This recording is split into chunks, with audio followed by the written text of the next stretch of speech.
이스라엘 백성들이 애굽에서 400년 동안 노예 생활을 하던 때입니다. 우리가 그 사실은 너무나 잘 알고 있죠.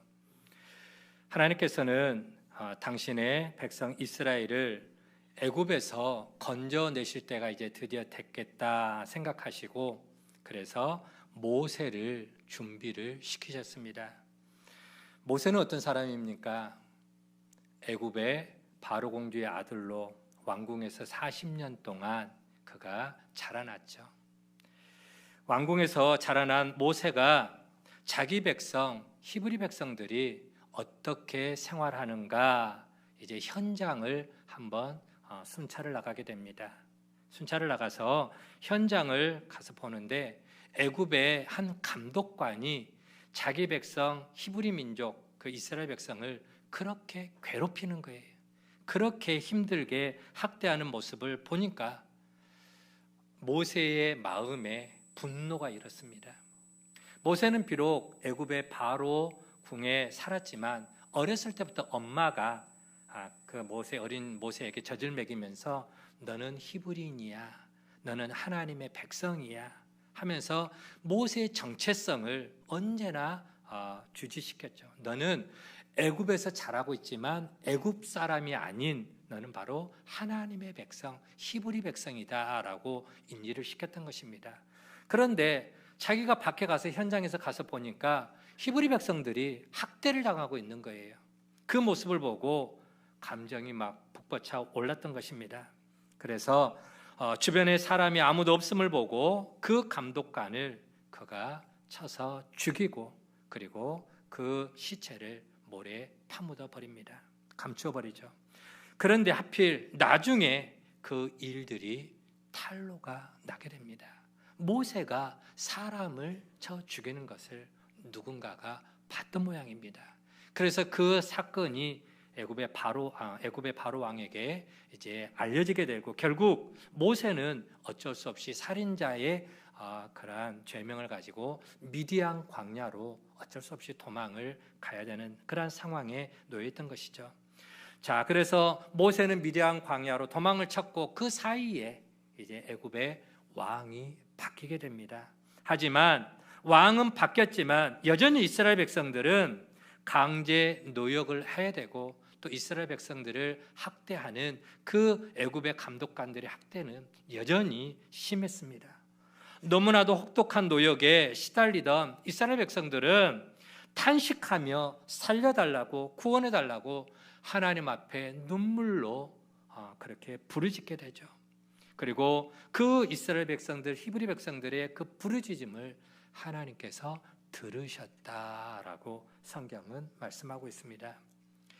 이스라엘 백성들이 탄식하며 그 부르짖는 고통의 소리를 하나님께서 들으시고 무엇을 기억하셨는가, 무엇을 생각하셨냐면은 예전에 아브라함과 이삭과 야곱, 아브라함의 그 가족에게 세우신 언약을 하나님이 기억하셨다고 성경은 말합니다.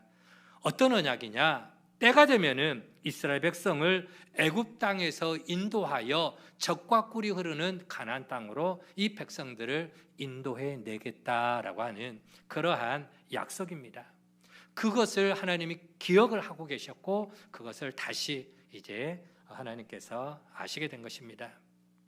그러고 나서 바로 이어서 호렙산에서 모세를 불러 그렇게 바로 왕에게 보내는 그런 장면들이 출애굽기에 보면은 나옵니다. 자, 그러면 여러분, 여기서 이제 우리가 한 가지를 한번 생각해 봤으면 좋겠습니다. 하나님은 일찍이 아브라함에게 약속을 하신 적이 있습니다.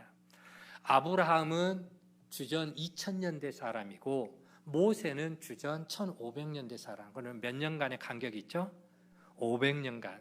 다시 말하면은 이미 하나님은 모세 때 일어날 일을 500년 전에 이미 다 하나님께서 예언을 하고 계셨고 약속을 하고 계셨습니다. 창세기 15장 13절로 14절 말씀을 같이 한번 보도록 하겠습니다. 같이 한번 읽어봅니다. 시작. 너는 반드시 알라. 내 자손이 이방에서 객이 되어 그들을 섬기겠고 그들은 400년 동안 내 자손을 괴롭히리니 그들이 섬기는 나라를 내가 징벌할지며 그 후에 내 자손이 큰 재물을 이끌고 나오리라. 아멘. 여기서 말하는 너는이 누굴까요? 너는 반드시 알라. 하나님이 누구에게 지금 말씀해 주시는 거예요? 아브라함에게. 아브라함아, 너는 반드시 알라. 네 후손이, 네 자손이 이방, 즉 애굽에서 나그네 되어 객이 되어 그들을 400년 동안 섬기고 그들은 너희를 괴롭히리라. 이미 하나님은 500년 뒤에 있게 될 일을 미리 말씀하셨습니다. 그래서 애굽에서의 400년 동안의 노예 생활을 마치면 하나님께서 약속대로 아브라함의 후손을 그 땅에서 이끌어 내시겠다라고 하는 그런 말씀이죠. 자, 그렇다면은 400년의 그 기한이 다 찼을 때 하나님께서 이스라엘 백성들을 이끌어 내셔야 됩니다. 맞아요, 틀려요? 맞죠. 그게 하나님께서 친히 아브라함과 그리고 그 후손들과 약속한 약속의 내용이기 때문에 그렇습니다. 자, 그런데 출애굽기의 기록에 의하면 하나님께서 모세를 이스라엘의 지도자로 삼아서 애굽의 바로 왕에게 보내시기 앞서서 이스라엘 백성들이 조금 전에 말씀드렸던 것처럼 하나님 앞에 탄식하며 부르짖었다라고 기록을 하고 있습니다. 애굽의 감독관이 하도 그들을 학대하니까 이스라엘 백성들이 탄식하며 하나님께 부르짖었다. 여러분, 성경은 왜 그렇게 기록을 하고 있을까요?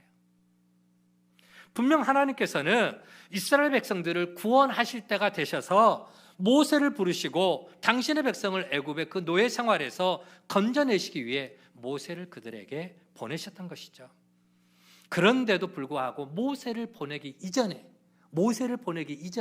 어떤 일이 벌어졌습니까? 바로 이스라엘 백성들이 고통 가운데 탄식하며 부르짖었다라고 그렇게 말씀을 하고 있죠.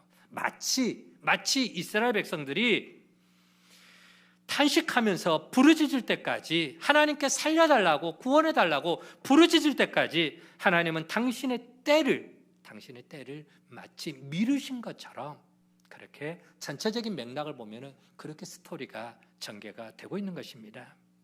여러분, 왜 하나님은 이스라엘 백성들이 부르짖을 때까지 기다리고 계셨을까요? 왜요? 우리는 그에 대한 답을 요엘 선지자의 그래서 찾아볼 수가 있습니다. 요엘서 1장 20절 말씀에 보면은 이런 말씀이 있습니다. 같이 한번 또 읽어봅니다. 시작. 들짐승도 주를 향하여 헐떡거리오니 시내가 다 말랐고 들의 풀이 다 불에 탔음이니이다. 물을 마실 시내가 다 말라버렸어요. 또 짐승들의 먹이가 될 들의 풀이 다 불에 타버렸기 때문에 들짐승들이 목이 마르고 배가 고파 헐떡거리는 것은 당연하지 않겠습니까? 그렇잖아요. 들짐승들이 먹을 것이 없어. 목이 말라 배가 고파 헐떡거리는 건 당연해요. 자, 그런데 요엘 선지자는 방금 그 말씀 속에서 그것을 마치 주를 향하여 헐떡거린다라고 그렇게 표현을 하고 있습니다. 들짐승도 주를 향하여 헐떡거리오니 시내가 다 말랐고. 이것은 육체적인 갈등과 그 갈급함은 곧 영적인 갈증과 갈급함과 같다라고 하는 말씀입니다. 무슨 말이냐? 들짐승도 그렇게 육체적인 갈증 때문에 하나님 앞에 먹이를 달라고, 마실 물을 달라고 헐떡거리며 구하고 있는데, 하물며 하나님의 백성된 너희들은 하나님께 도움을 구하지 않는다고, 기도하지 않는다고 책망을 하고 있는 그런 말씀이다라고 하는 것이죠. 바로 그 앞에 요엘서 1장 14절 말씀 보면은 어떤 말씀이 있느냐? 너희는 금시기를 정하여 성회를 소집하고 장로들과 이 땅의 모든 주민들을 너희 하나님 여호와의 성전으로 모으고 여호와께 뭐하라? 부르짖을지어다. 하나님께 부르짖어 기도하라. 즉 기도할 때 기도하지 않고 있는 백성들을 책망을 하고 있는 것이죠. 기도를 해야 될 백성들이 하나님 앞에 부르짖어 기도해야 될 때가 됐음에도 불구하고 기도하지 않고 있는 것을 하나님은 책망하고 있는 것입니다. 여러분, 하나님은 당신의 백성들을 사랑하시는 사랑의 하나님을 믿으시기 바랍니다. 자, 그런데 하나님은 당신의 백성들을 반드시 그 고난의 풀무에서 건져주시는데, 그런데 하나님께서 당신의 백성들을 그렇게 구원하기를 원하시기에 그 백성들은 뭘 해야 되느냐? 뭘 하라는 거예요? 기도하라. 부르짖어 기도하라 말씀하시죠. 기도할 때에 하나님은 당신의 구원의 손길을 백성들에게 내밀어 주겠다 말씀을 하고 있습니다. 하나님께서 애굽에서 종살이하던 이스라엘 백성들을 구원하실 때도 똑같은 상황이었습니다. 아브라함과 약속하신 것들을 반드시 당신의 그 백성들, 그 고통의 자리에서 아브라함과 약속하신 것이 있기 때문에 그 백성들을 그 땅에서 건져내 주십니다. 그러나 당신의 백성들이 그렇게 하나님 앞에 부르짖고 그렇게 기도할 때까지 하나님은 기다리고 계신다라고 하는 것이죠. 자, 이제 오늘 본문 내용을 볼까요? 오늘 본문 우리가 에스겔서 36장 함께 대했습니다. 그 말씀 보면은 어떤 말씀이 있느냐? 36장 37절 말씀 보니까 그래도 라는 말이 나옵니다. 36절에는 어떤 말씀이 있느냐? 끝에 보니까 나 여호와가 말하였으니 내가 이루겠다. 약속을 내가 지키겠다. 반드시 이스라엘 백성들을 그 바벨론의 포로에서 내가 건져내겠다. 그러나 37절에 그래도 이스라엘 족속은 뭘 해야 된다? 이같이 자기들에게 이루어주기를 내게 구하여야 할지니라. 그래도 이스라엘 족속이 이같이 자기들에게 이루어지기를 내게 구하여야 할지니라. 여러분, 여기 보니까 그래도라고 하는 말이 있습니다. 그래도. 왜 그래도라고 말씀하실까요? 그래도라고 하는 말은 뭐든지 당연하게라고 생각하지 말라라고 하는 거예요. 당연하게. 당시 상황은 이렇습니다. 남쪽 유다, 북쪽 이스라엘은 BC 722년에 아수르에 의해서 이미 멸망을 당해버렸고요. 남쪽 유다는 이제 BC 586년에 바벨론에 의해서 멸망을 당하게 됩니다. 그런데 바벨론이 멸망하는 과정에 바벨론 포로로 3번에 걸쳐서 포로가 끌려가게 됩니다. 3번에 걸쳐서 포로로 끌려가요. 자, 3차에 걸쳐서 끌려가는데 1차 포로가 끌려갈 때는 BC 605년 1차 포로로 끌려갈 때 누가 끌려갔느냐? 우리가 너무나 잘 알고 있는 다니엘이 끌려갑니다. 다니엘이 1차 포로 때 끌려가요. 그리고 오늘 주인공이 BC 597년 2차 바벨론 포로로 끌려갈 때 바로 에스겔 선지자가 끌려갑니다. 그리고 3차 BC 586년에 이제는 이스라엘이 완전히 바벨론에 의해서 멸망을 당하고 성전은 다 회파가 되고 이스라엘 땅이 완전히 초토화가 되어버립니다. 에스겔이 2차 포로로 끌려갈 때 바벨론으로 끌려간 지 5년 후쯤 그는 하나님 앞에 선지자로 부름을 받게 되었습니다. 그때는 아직 남쪽 유다가 완전히 멸망당하기 직전이죠. 3차까지 끌려가게 됐는데 2차 때 끌려갔으니까 아직 남쪽 유다가 멸망하기 직전입니다. 그때 에스겔 선지자보다 먼저 활동을 하고 있었던 선지자가 있었습니다. 그게 누구냐면은 예레미야 선지자입니다. 자기보다 먼저 부름을 받아서 하나님의 말씀을 외쳤던 예레미야 선지자와 함께 이스라엘 백성들이 빨리 하나님의 뜻을 따라야 된다라고 그렇게 목소리를 높여서 외쳐댔던 것이죠. 그럼에도 불구하고 이스라엘 백성들은 그런 선지자들의 외침에 꿈쩍도 하지 않았습니다. 오히려 예레미야 선지자를 옥에 가두고 뺨을 때리고 죽이겠다고 협박까지 했던 것이죠.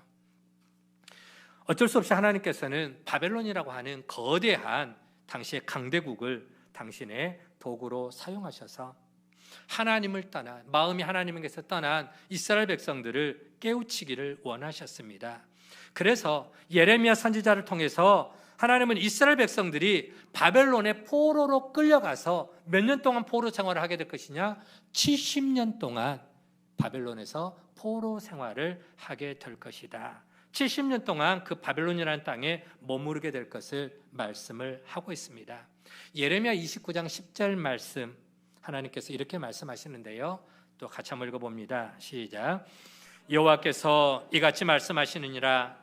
바벨론에서 70년이 차면 내가 너희를 돌보고 나의 선한 말을 너희에게 성취하여 너희를 이곳으로 돌아오게 하리라. 아멘.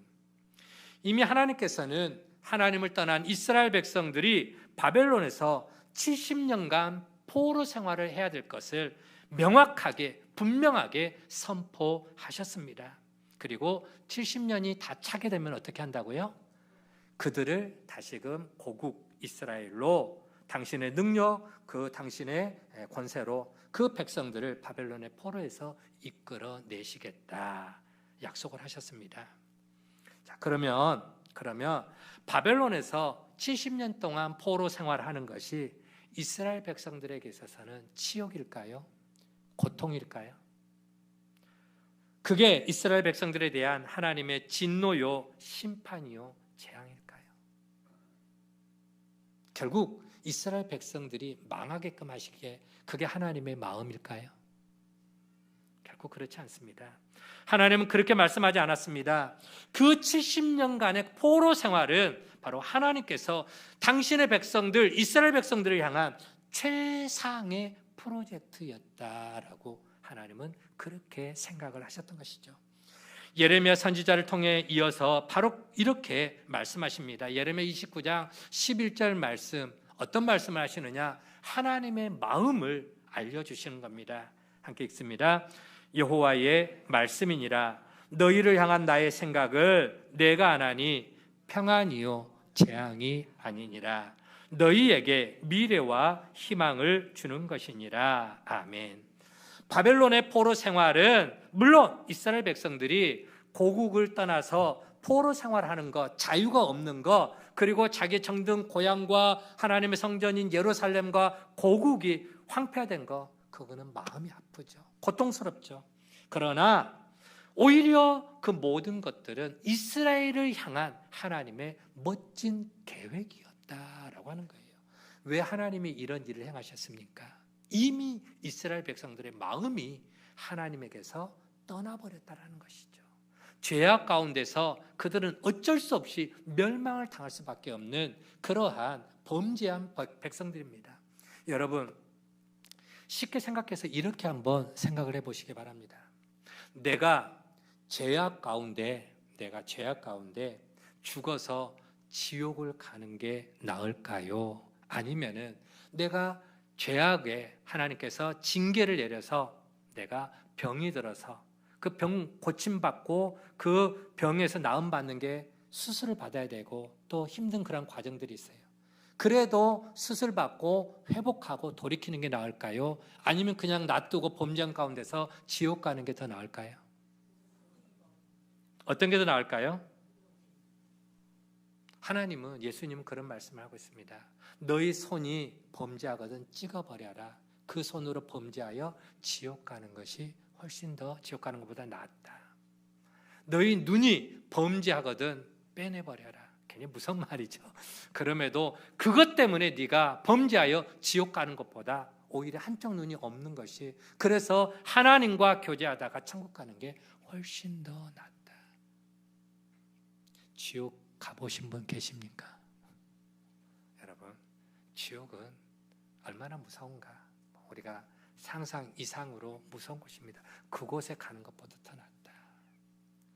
그 70년의 포로 생활이 이스라엘 백성들, 당시의 이스라엘 백성들에게는 고통스러웠겠지만, 그러나 그런 프로젝트를 통해서, 그런 과정을 통해서 하나님의 거룩한 백성으로 회복이 될 수 있는 기회이기 때문에, 돌이킬 수 있는 기회이기 때문에 잃어버린 거룩한 나라, 제사장 나라다운 그러한 나라다운 모습을 회복할 수 있는 기간이기 때문에 하나님은 70년이라는 기간을 두고 그들을 돌이키고 회복시키시고 다시금 거룩한 백성, 거룩한 나라로 일으키기를 원하셨다라고 하는 것입니다.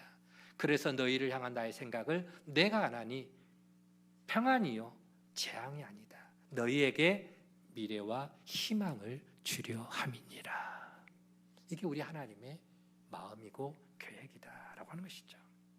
그래서 70년 회복의 기간을 마치면 반드시 그들을 고국 이스라엘 땅으로 다시금 돌아오게 하겠다고 하는 하나님의 약속입니다. 자, 그러면 여러분, 그 70년이라는 기간이 이제 회복의 기간이 차면은 하나님께서 당신의 백성들을 그 바벨론 포로에서 고국 땅 이스라엘로 돌아오게 하실 것인데, 그러면 이스라엘 백성들은 그러면 아무것도 안 하고 기다리고만 있으면 될까요? 그냥 시간이 지나도록 기다리고만 있으면 알아서 하나님께서 다 해주실 것이기 때문에 그들은 알아서 그냥 해주도록 가만히 기다리고만 있으면 될까요? 사실 이스라엘 백성들에게는 바벨론에서 그들 스스로 독립할 수 있는 그 어떤 힘도 능력도 방법도 없었습니다. 때문에 자기들 스스로 독립할 수 있는 힘이 아무것도 없기 때문에 그냥 시간이 흐르기만을 기다리고 있으면 되는 걸까요? 하나님께서는 그렇게 말씀하지 않으셨습니다.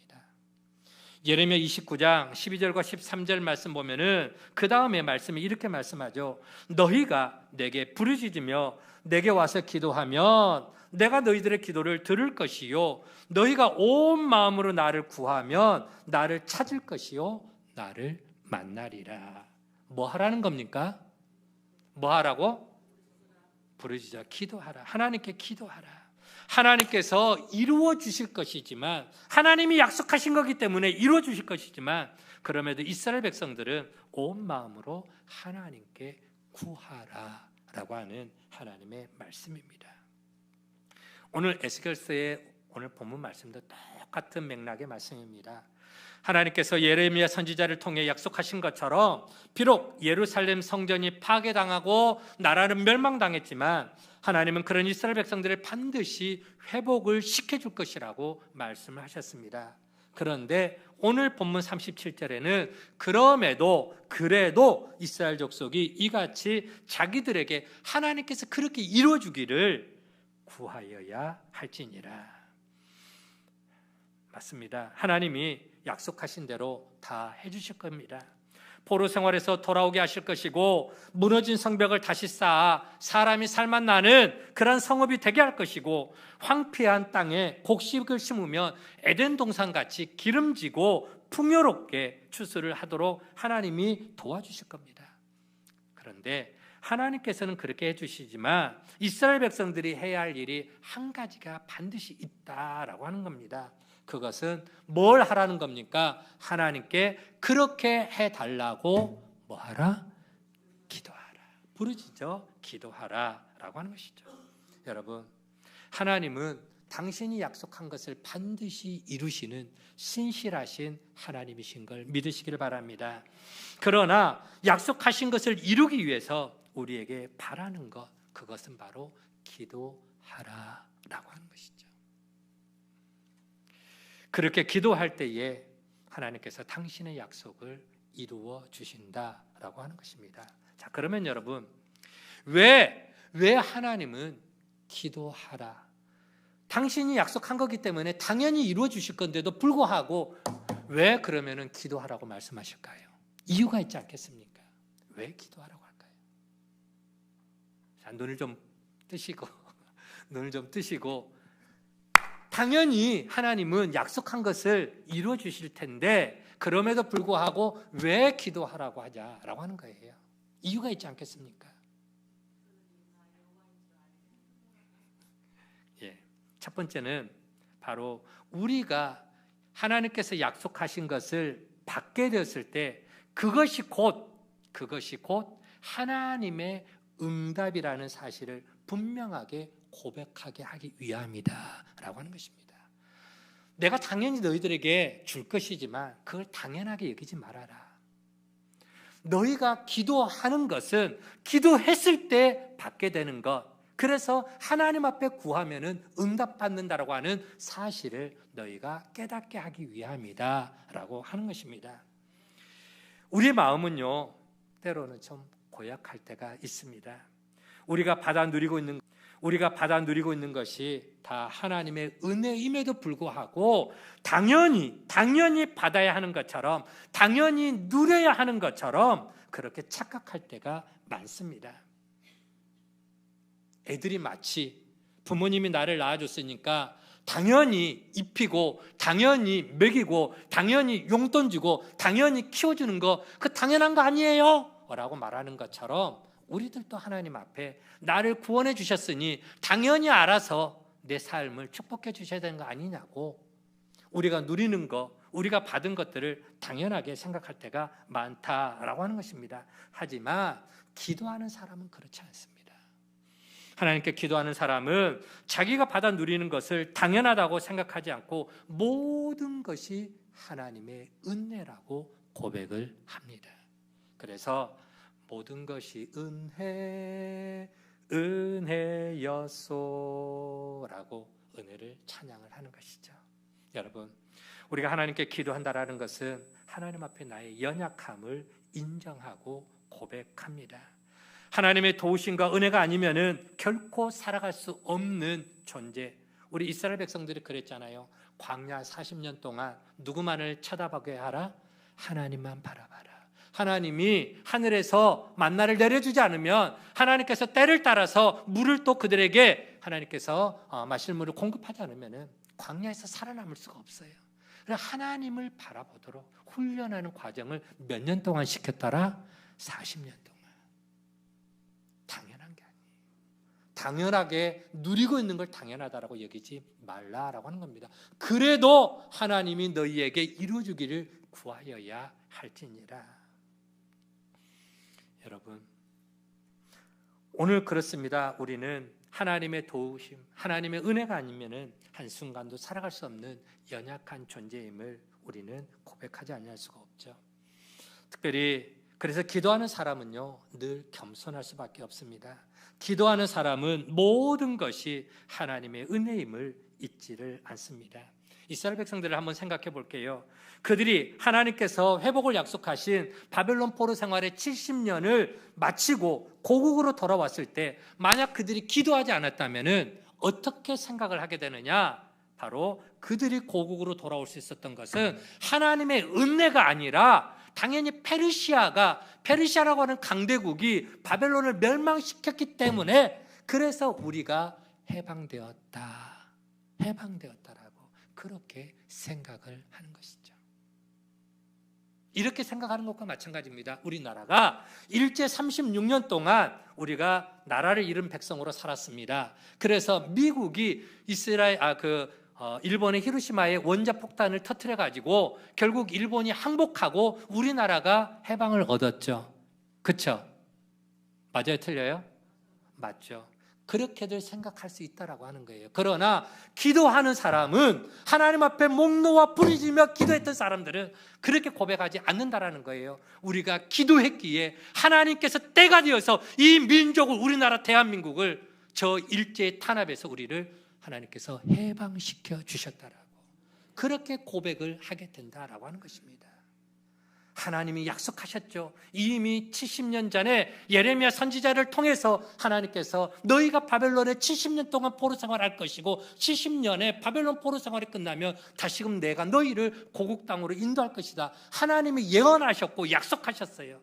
그런데 하나님 앞에 기도하지 않게 되면은 그것이 우연인 것처럼, 페르시아라고 하는 나라를 통해서 바벨론이 멸망당하니까 그저 때가 되어서 우리가 고국으로 돌아온 것처럼 하나님은 온데간데 없어져 버립니다. 우연히. 여러분, 이 둘의 차이는 실로 엄청난 것입니다. 그냥 우연히 된 것이라고 생각하는 사람과 모든 것이 하나님께서 역사하셔서 된 것이라고 믿는 그런 것은 전혀 다른 차원이죠. 기도할 때에만 하나님의 역사를 볼 수 있고, 기도하는 사람에게 하나님의 더 큰 은혜가 임하게 되는 줄 여러분 믿으시기를 바랍니다. 그래서 기도하라라고 하는 것이죠. 두 번째, 당신이 약속한 것을 반드시 이루어 주실 것이라고 말씀하시면서도 그럼에도 기도하라고 하신 두 번째 이유는 뭐냐? 사랑하는 자녀된 우리에게 더 풍성한 것을 주시기 위함이다 라고 하는 것입니다. 여러분, 하나님은 예수 믿는 우리들만 사랑하는 게 결코 아닙니다. 하나님은 세상의 모든 사람을 사랑하시는 줄 믿으시길 바랍니다. 그래서 요한복음 3장 16절에 이런 말씀 있잖아요. 하나님이 세상을 이처럼 사랑하사. 하나님이 세상을 이처럼 사랑하사. 세상 사람들도 사랑하시니까 하나님께서 그들에게도 이른 비와 늦은 비의 은혜를 베풀어 주시고 또 햇빛을 비춰주시면서 정성껏 뿌린 씨앗들이 곡식을 거둘 수 있도록 추수할 수 있도록 은혜를 베풀어 주시잖아요. 우리만 숨 쉬면서 우리만 공기 마십니까? 예수 믿는 우리들만 비를 받고 우리만 햇빛 받고 우리만 살아갑니까? 아니잖아요. 일반 사람들에게도 하나님께서 은혜를 베풀어 주십니다. 이걸 갖다가 보편적 은혜다라고 그렇게 이야기를 합니다. 보편적 은혜. 그러나 하나님의 사람들에게 주시는 특별한 은혜가 또 있다라고 하는 거예요. 특별한 은혜. 그것은 누구에게 주시느냐? 기도하는 당신의 백성들에게 주신다라고 하는 것입니다. 그래서 마태복음 말씀 7장 말씀 보면은 구하라 주실 것이요 찾으라 찾을 것이요 두드리라 열릴 것이니 예레미야 33장 3절 말씀에 너는 내게 부르짖으라 내가 내게 응답하겠고 네가 알지 못하는 크고 은밀한 보너스까지 너에게 더해 주실 것이다.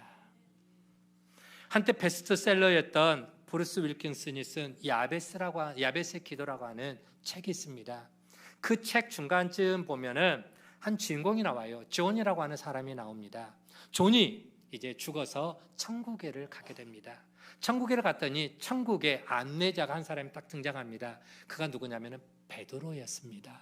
베드로가 존이라는 사람을 이제 천국을 가이드를 해주는 거예요. 곳곳에 천국이 이런 곳이야라고 이제 구경을 시켜주는데, 그런데 그 천국을 구경하던 중에 이 존은 특별한 한 건물을 보게 됩니다. 창고같이 커다란 창고같이 생긴 그런 건물을 보게 돼요. 그래서 존이 그 창고같이 생긴 건물 안을 좀 들여보고 싶다, 보고 싶다라고 하니까 베드로가 안 보는 게 나을 거야 라고 고개를 설레설레 젓게 됩니다.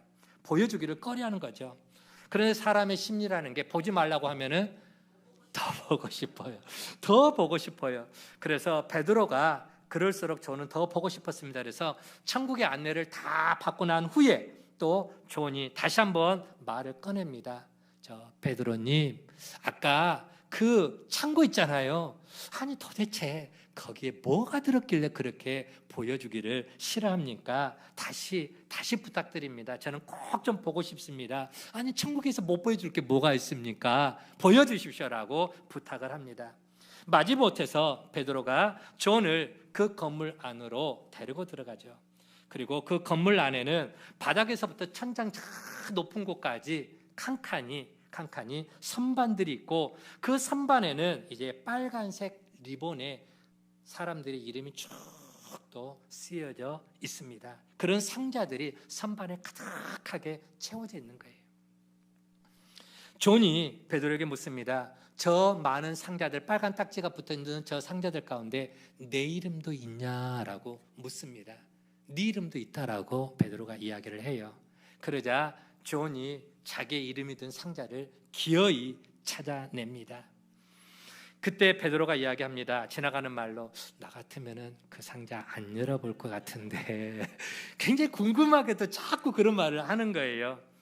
존이 어떻게 했을까요? 자기의 이름표가 붙여진 상자를 찾아내고 결국 그 상자를 열어보게 됩니다. 그리고서는 베드로의 말처럼 존은 그 상자를 열어보고 난 다음에 깊은 한숨을 내쉬게 됩니다. 왜요? 바로 그 상자 안에는 그가 세상에 살아 있을 동안에 하나님께서 그에게 주시기를 원했던 수많은 복들이 그 상자 안에 가득하게 담겨 있었더라. 그럼에도 불구하고 그가 구하지 않았기 때문에, 기도하지 않았기 때문에 쌓아놓은 것, 하나님께서는 다 준비를 해놓았지만 그가 구하지 않아서 가져가지 못한 것들이 그 상자 안에 수두룩하게 쌓여 있었더라라고 하는 게 야베스의 기도라고 하는 책에 보면 그런 내용들이 나옵니다. 여러분, 하나님께서는 그 많은 복을 준비해 놓으셨음에도 불구하고 자신들이 기도하지 않아서 복을 받지 못하는 것들 너무 많습니다. 한번 여러분들이 천국 가서 한번 보시기 바랍니다. 혹시라도 내 상자는 없는가? 빨간 딱지가 붙어있는 상자는 없는가? 여러분, 그렇죠. 하나님께서는 당신의 자녀들에게 주시고자 하는 복을 풍성히 준비해 놓고 계십니다. 그런데 우리는 그저 세상 사람들이 받는 일반적인 복, 때를 따라 받는 그러한 담비나 햇빛이나 그냥 일반적인 그런 복만 받아 누리고 있지는 않는지, 그것으로 만족하고 있지는 않는지 한번 돌아보시기 바랍니다. 오늘 에스겔서 선지자의 말씀을 통해서 본문에서 그래도 기도해야 된다라고 하신 이 하나님의 말씀은 실제로 이스라엘 백성들이 70년의 포로 기간을 마치고 고국으로 돌아갈 때에 그들은 엄청난 복을 하나님께 받게 됩니다. 그 한 가지 예만 들어보면은 에스라 6장 9절 말씀인데요. 에스라서 6장 9절 말씀 같이 한번 보도록 할까요? 같이 한번 읽습니다. 시작. 또 그들이 필요로 하는 것 곧 하늘의 하나님께 드릴 번제의 숫송아지와 순양과 어린 양과 또 밀과 소금과 포도주와 기름을 예루살렘 제사장의 요구대로 어김없이 날마다 주어. 포로에서 돌아온 후에 이스라엘 백성들이 이제 예루살렘의 성전을 건축하려고 하는데 고레스 왕이 뭐라고 이야기하느냐? 저들이 원하는 것들을 다 주어라라고 합니다. 성전을 건축하는 데 있어 모든 필요한 재료와 또 저들이 하나님께 나아가서 예배를 드리는, 제사를 드리는 데 필요한 모든 것들을 때마다 날마다 주어 공급해 주어라라고 하는 것이죠. 여러분, 고레스 왕은요 바벨론의 왕이 아닙니다. 고레스 왕은 어디 왕입니까? 페르시아의 왕, 바벨론을 멸망시킨 페르시아 왕이기 때문에 예루살렘이 멸망하는 데 있어서 고레스 왕은 아무 책임이 없어요. 즉 이스라엘 백성들이 포로에서 고국으로 돌아갈 수 있도록 배려해 준 것만 해도 굉장히 큰 선심을 쓴 겁니다. 맞잖아요. 그렇죠? 그럼에도 불구하고 고레스 왕은 바벨론에서 이스라엘 백성들이 빼앗겼던 성전의 온갖 그 좋은 기물들, 성전의 그 기물들을 이스라엘 백성들이 다 가져가게 합니다. 너희들이 다 갖고 가서 그것으로 하나님 앞에 예배를 드려라. 그리고 매일 필요한 것이 있으면 말만 해. 얼마든지 줄 테니까. 여러분, 포로에서 돌아온 이스라엘 백성들이 무슨 돈이 있어서 성전을 건축을 했겠습니까? 그런데 하나님께서 페르시아의 고레스 왕을 통해서 그 모든 필요한 것들을 다 구할 수 있도록, 공급받을 수 있도록 배려를 해주셨다. 그래서 기도하라라고 했던 것입니다. 기도하니까 하나님께서 포로에서 돌아오게 하는 것에 멈추지 않고 그들의 모든 필요를 다 채워주셨습니다. 여러분, 그렇습니다. 하나님께서는 우리에게 풍성하게 주기를 기뻐하시는 하나님이신 줄 믿으시길 바랍니다. 단 우리가 그렇게 이루어지기를 구하여야 하는 것이죠. 구할 때, 기도할 때 하나님은 더욱더 풍성함으로 우리에게 채워주신다. 그게 곧 아버지의 마음이다 라고 하는 겁니다. 여러분, 저는 오늘 말씀을 통해서 이것을 한번 생각해 봤습니다. 우리가 자녀들을 이제 객지로 내보냅니다. 부모가 자식들 객지에 나가 학교를 다니는 그런 과정들이 있잖아요. 그때에 자식들에게 용돈을 줍니다. 때로는 뭐 10만 원이든 20만 원이든 객지 생활하는 데 필요한 용돈을 매달 보내줘요. 그래서 때가 되면은 알아서 통장에 부모가 넣어주겠지만 그럼에도 불구하고 부모의 마음은 뭐냐? 부모의 마음은 자식들이 전화해서 엄마 아빠 지난번에 보내준 용돈 잘 받았습니다. 하면서 전화 한 통화 해주기를 바라고, 또 이번 달에도 어김없이 용돈 넣어주는 거 맞죠? 확인하기를 원하고, 한마디로 하나님과 우리 백성들 간에, 부모 자식 간에 마음을 서로 주고받는, 교제하기를 원하는 게, 그게 우리 하나님의 마음이라는 거예요. 오늘 본문의 내용이 그 말씀 아닙니까? 내가 당연히 너희에게 때가 되면 다 공급해줘, 약속이 이루어져. 그래도 나한테 좀 구해봐. 그걸 원하는 거예요. 하나님의 마음이 그렇다는 거예요. 그럼에도 불구하고 우리는 구하지를 않죠. 좀 더 자야 되고, 좀 더 내 바쁜 일에 더 시간을 내야 되고, 좀 더 내가 모든 것이 나 중심. 여러분, 이제 이번 주 수요일부터 열방과 함께하는 다니엘 기도회가 진행이 됩니다. 그동안 바쁘다는 이유로, 직장 다닌다는 이유로, 몸이 아프다는 이유로, 저마다 여러 가지 핑계와 이유들로 인해서 하나님 앞에 기도하는 일을 소홀히 오지는 않았습니까? 여러분, 영적 신앙의 삶에서 기도가 멈춰지면 우리의 영은 죽는다는 사실을 기억하시기를 바랍니다. 기도가 막히면 어떻게 된다고요? 기도가 막히면 죽죠. 영적인 호흡입니다. 기도는 영적인 호흡입니다. 우리의 기도가, 하나님과의 관계가 멈춰지면 우리 영도 죽을 수밖에 없고, 하나님과의 관계도 단절되고, 하나님께로부터 오는 온갖 좋은 것들도 받을 수가 없습니다. 때문에 우리는 다시금 기도의 자리를 회복해야 될 줄로 믿습니다. 기도의 자리를 회복하셔서 하나님께서 예비하신 은혜를 흡족하게 누리시고, 하나님의 치유와 기도의 응답을 우리가 경험하면서 살아계신 하나님을 자랑하는 간증의 주인공들이 다 되어질 수 있기를 주의 이름으로 간절히 축원을 드립니다. 우리 옆에 분하고 한번 인사하도록 하겠습니다. 기도를 회복합시다. 이번 기도의 기간에 은혜 받읍시다. 기도하겠습니다. 너희를 향한 나의 생각을 내가 안 하니 평안이요 재앙이 아니니라. 너희 장래에, 너희 미래에 또 희망을 주려 함이니라. 하나님 말씀하고 있습니다. 하나님은 우리에게 좋은 것 주시기를 원하시는 하나님, 모든 것에 풍성함을 주기를 원하시는 하나님이십니다. 그럼에도 불구하고 하나님은 모든 것들을 주시기 위해 기다리고 준비하고 계시지만, 그래도 그것을 너희에게 주기를 구하여야 할지니라. 우리에게 기도하기를 하나님은 원하십니다. 우리에게 기도의 특권을 허락해 주셨습니다. 그럼에도 불구하고 우리는 그 특권을 잃어버린 채 무기력하게 신앙의 삶을 살아가고 있지는 않는지, 하나님께로부터 오는 온갖 좋은 것들을 보지도 못하고 알지도 못하고 누리지도 못하는 영적 기갈의 삶을 살아가고 있지는 않는지, 오늘 우리 자신을 돌아보면서 오늘 또 말씀 안에서 다시 한번 우리가 회복해야 될 것들을 회복하고 하나님과의 관계가 더 깊어질 수 있는 은혜가 있게 하여 주옵소서. 감사를 드렸고 예수님의 이름으로 기도하옵나이다. 아멘.